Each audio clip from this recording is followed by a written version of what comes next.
Hello, I'm Mark Kennedy with the Wilson Center's Wahba Institute for Strategic Competition. And today we're thrilled to have as our guest Marie Lam-Frendo, who's the CEO of the Global Infrastructure Hub, an organization started by the G20 that focuses on how we can bolster our infrastructure support around the world, that is working really great work to help advance that cause. She's here with the Spring World Bank and IMF meetings from Geneva. We're pleased that she's taking a few minutes of our time. So welcome. Good to have you with us. Thank you very much, Mark, and thank you to the Wilson Center for this opportunity. Well, you do a lot of great work because right now the infrastructure needs that we have around the world are much bigger than the resources we're putting towards those. And public entities have an important role of doing things like helping to crowd in private infrastructure investment. But in order to do that, one of the things that your organization does is publish an infrastructure monitor that looks at what does private support for infrastructure around the world look like. And as I was reading it, one of the things that hit me is you're saying that private infrastructure support has been flat, actually flat for 8 years in a row. That's concerning. What are the things we need to be thinking about that we can change that trend line?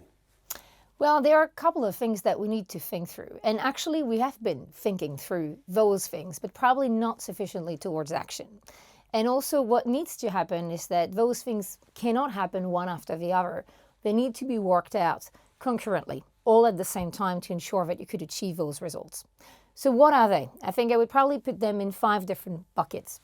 The first one is really removing institutional and governance issue attached to infrastructure.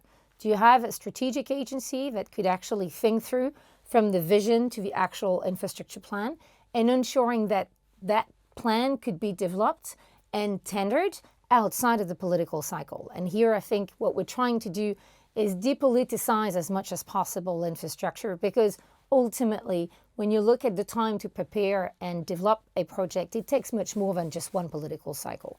So having that institutional and governance bottleneck being removed. Second is the project preparation capability. So, technically, preparing a project costs roughly 10% of the overall capex. It's a large amount of money. It's a very risky money. So literally, this is something that governments and MDBs in middle-income country and low-income country have to take forward. But at the same time, not enough work has been done to provide the right capacity and capability within those governments, within those institutions that I've just talked about, to depoliticize the cycle.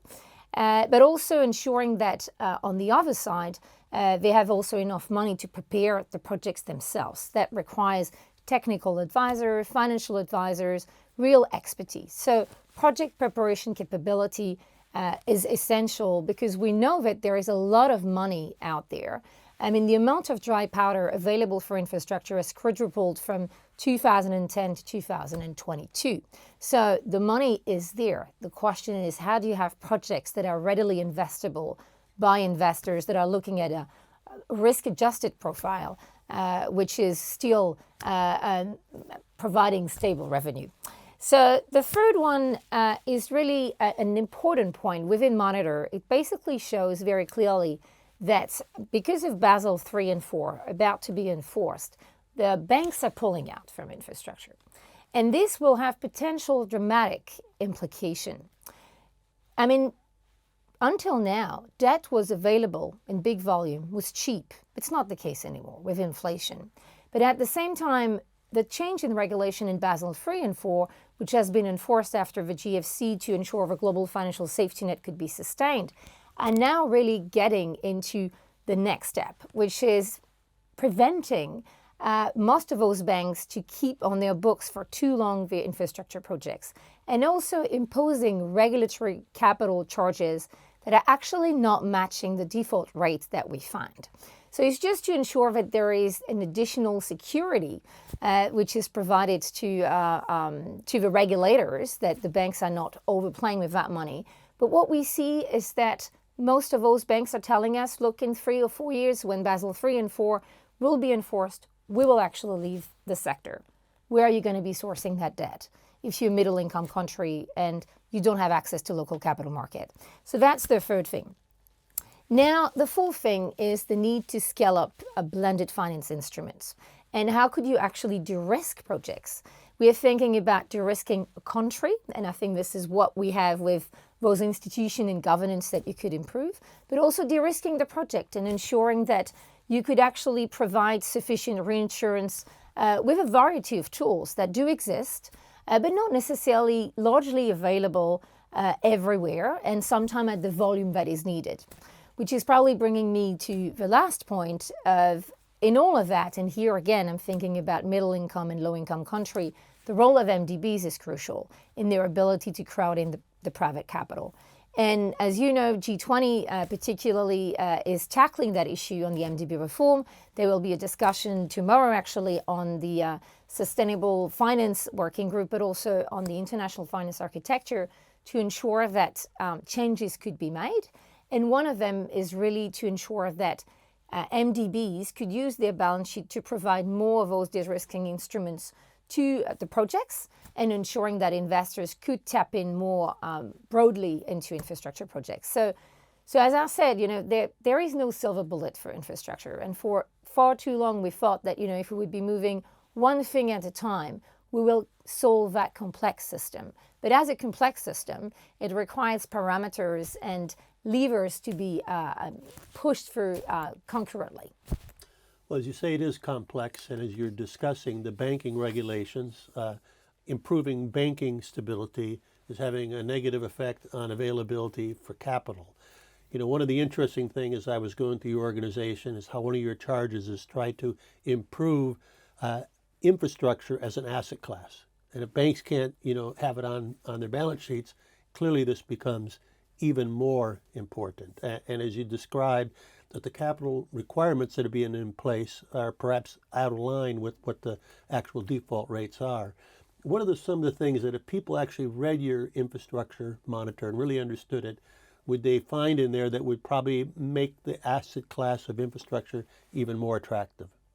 Yeah, and I think that work, particularly on making infrastructure as an asset class, is something that the G20 has been pushing for a number of years. You could still work out infrastructure, and a lot of players have been investing in infrastructure without having the asset class being fully defined as part of the alternative investment portfolio. On real estate, it's much better defined. But at the same time, what is important is when you will get to an investment committee and thinking about the diversification of your portfolio as an investor, you would actually compare listed global equities with unlisted infrastructure equities, which are, pretty broadly available. And just on those two ones, unlisted infrastructure equity versus global equities, listed ones, infrastructure unlisted perform so much better. And so the data are out there. You could actually see that on our monitor, and I really invite you to have a look at it.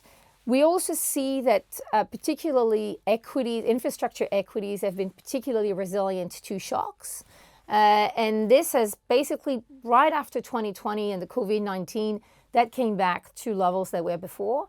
And you couldn't see that on other type of product, like again, listed global equities. So that there is a lot of signal that show that this is stable revenue and that actually fits with a lot of investors' portfolio, as long as they do have a low risk appetite, and a lot of them do have that, and long-term horizons investment, which then on that one, it's still something that some investors are interested in, some of them are less interested in. But I think ultimately it's important to keep this in mind, because a lot of investors on the equity side were initially interested in emerging economies because they could look at internal rate of return of the IRR that would be a double digit. The reality is that those projects do not exist that much anymore. But what exists, though, is the ability to have this within your portfolio as a long-term investment, low risk, that is actually de-risking the entire portfolio of assets that you have across the various asset classes. So those are some of the ways that we change the mindsets of investors. But part of the path to having it be a more robust asset class is regulatory in nature. You also have a stream of work within your organization that is focused on that. Tell us what we're doing there and what opportunities we have there in the regulatory side. So I think I alluded to that earlier, and that's something that came out from the G20 report that was called the Eminent Person Group Report that was published by the G20 in 2018. that was actually led at the time by the Deputy Prime Minister of Singapore, a farmer. And so in there you had a lot of recommendation. And one of them was already basically saying, look, we need to get those regulatory capital charges evolving globally to ensure we're not impeding further infrastructure. So this was 2018, right? So the way it works at this juncture is that we are at a time of turmoil, right? The global financial safety net.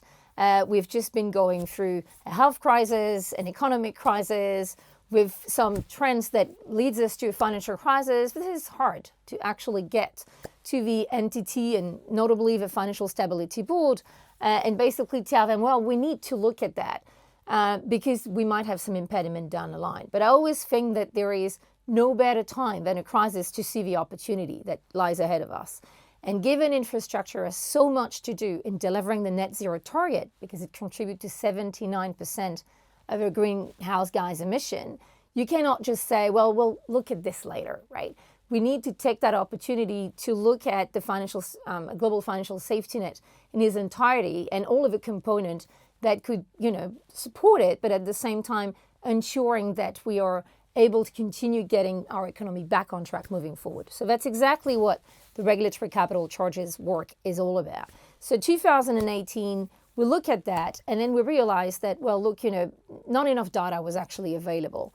And so since then, we've worked with Moody's, the credit rating agency, and we have put together a coalition of banks to interact with the Basel Committee and then the Financial Stability Board, at the same time supported by central bank governors and their team, to start really looking at how could we actually find a fair division of a fair amount of capital charges to put aside. So just to give you some numbers, currently through internal models under Basel II that most of the banks will use, they will basically get at capital charges of 10%, the buffer that they have to put aside. Now, if you look at the default rates of projects, it's only 4%. So don't get me wrong, getting this from 10 to 4 will probably put too much impediment on the global financial safety net. But at the same time, you want to consider how could you actually, get this to closer to the default rate. And more importantly, create through that an incentive for the good projects, for the projects that are bringing the sustainability, the inclusivity, the resilience that again is all attached to the net zero. So as I said earlier, I see those difficult moments that we are in as an opportunity to reset a little bit the regulatory basis for infrastructure in ensuring that we are preparing ourselves to ensure that infrastructure could deliver its potential and supporting net zero target at 2030 and 2050. And just to finish on that, it's also important to reflect that in Europe, insurers have already embedded that in their regulation. They have what they call a qualifying infrastructure factor. And within that qualifying infrastructure factor, they could actually provide a discount rate, particularly on the capital charges. And that's really something that could be replicated and scale up at a more global level. And this all sounds arcane, but if we're going to reach the global sustainable development goals, if we're going to reach that climate transition, these types of factors really have a significant impact, so need to be well thought through. Now, it takes two to tango. That we have this capital, you say, is dry capital sitting there on the side, ready to go, but you need to also have a receptive, attractive place to invest. And one of the other publications that your organization puts out is the Infra Compass, that goes through and looks at the variables that make a country more or less attractive to outside investors and ranks them and gives you some measure of it. Have you found that this has had an effect either because of the peer pressure or just the information that's available to really help drive better receptivity? We have countries that are more attractive to investors to come in and help with their infrastructure. So I think that Infra Compass, particularly for me as a former investor, as I used to sit on the other side of the table, is quite critical, because when you're working for a private sector, an investor, the first thing you're going to look at is the credit rating of the country.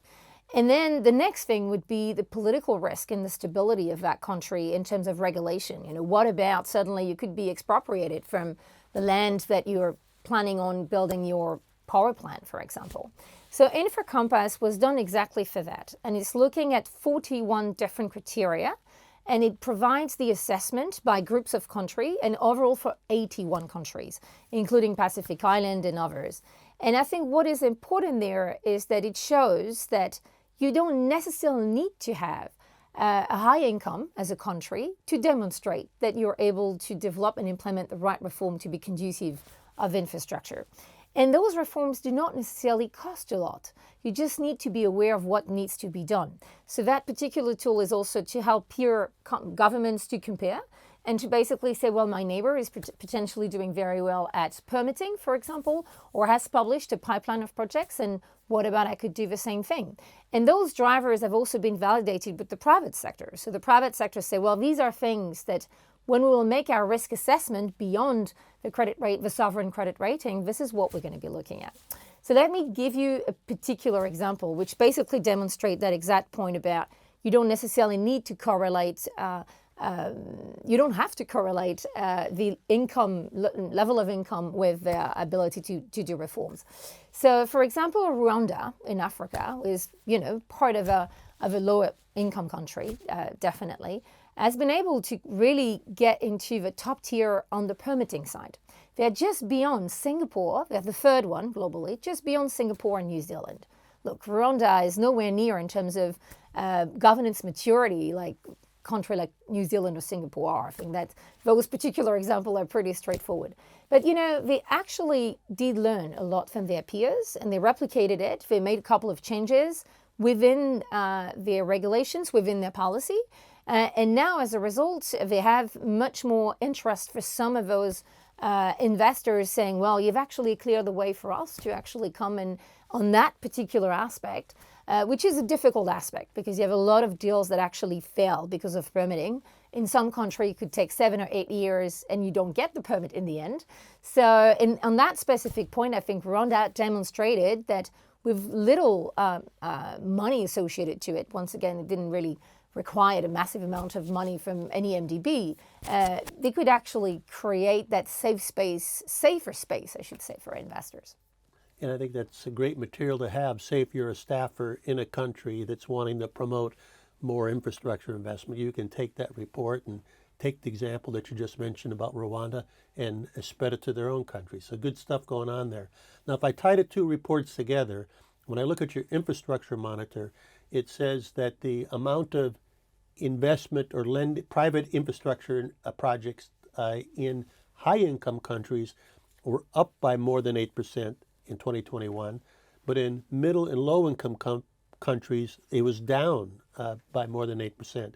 And even more shocking to me, probably should have expected it, is that 80% of the private infrastructure investment occurs in the higher income countries.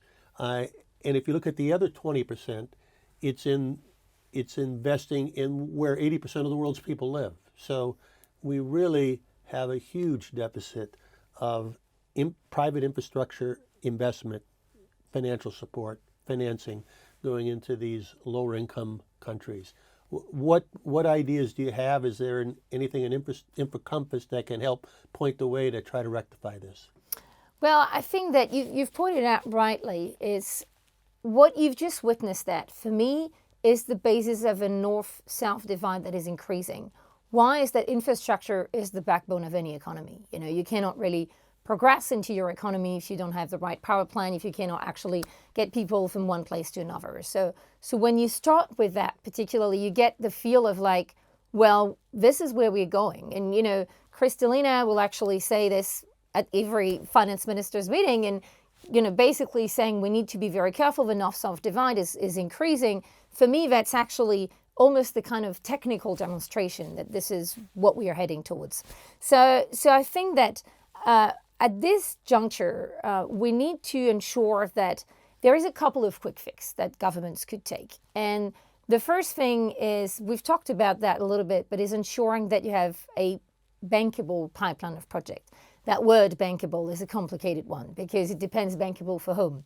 And investors have all different risk-adjusted profiles. But then you just want to ensure that at least there is some thoughts that have been given to that particular pipeline, that again, this has been aligned with the vision of the country, the NDCs.